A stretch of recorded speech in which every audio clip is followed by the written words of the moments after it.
Hello दोस्तों, आपका हमारे चैनल पर स्वागत है।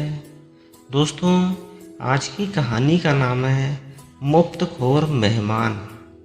तो चलिए दोस्तों, कहानी को प्रारंभ करते हैं। एक राजा के शयन कक्ष में एक जू ने डेरा डाल रखा।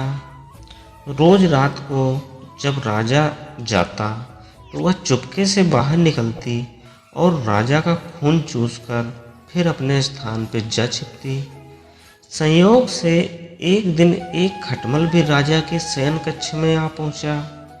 जू ने जब उसे देखा तो वहां से चले जाने को कहा।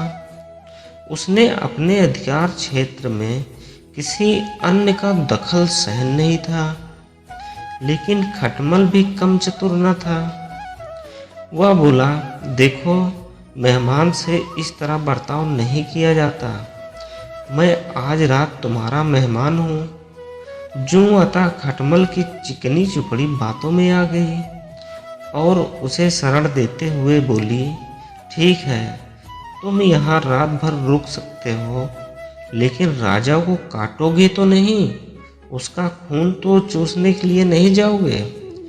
खटमल बोला, लेकिन मैं तुम्हारा मेहमान हूँ, मुझे कुछ तो दोगी खाने के लिए, और राजा के खून से बढ़िया भोजन और क्या हो सकता है। जो बोली, ठीक है, तुम चुपचाप राजा का खून चूस लेना, उसे पीड़ा का आभास नहीं होना चाहिए। खटमल बोला, जैसा तुम कहोगे बिल्कुल वैसा ही होगा।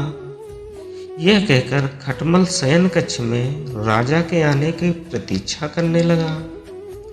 रात ढलने पर राजा वहां आया और बिस्तर पर पड़कर सो गया।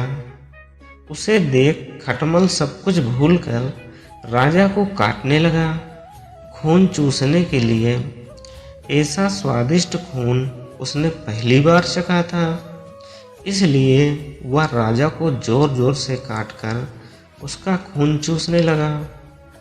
इससे राजा के शरीर में तेज खुजली होने लगी और उसकी नींद खुल गई।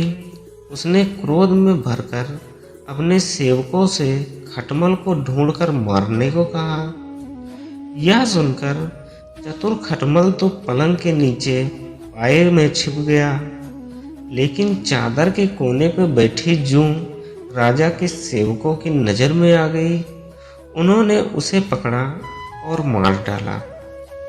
दोस्तों, इस कहानी से हमें यही शिक्षा मिलती है कि अजनबियों पर कभी भी विश्वास ना करें जब तक वो आपके संपर्क में ना हो या आपके किसी रिलेटिव में ना हो। चलिए दोस्तों, मिलते हैं नेक्स्ट वीडियो में। तब तक के लिए आपका बहुत बहुत धन्यवाद।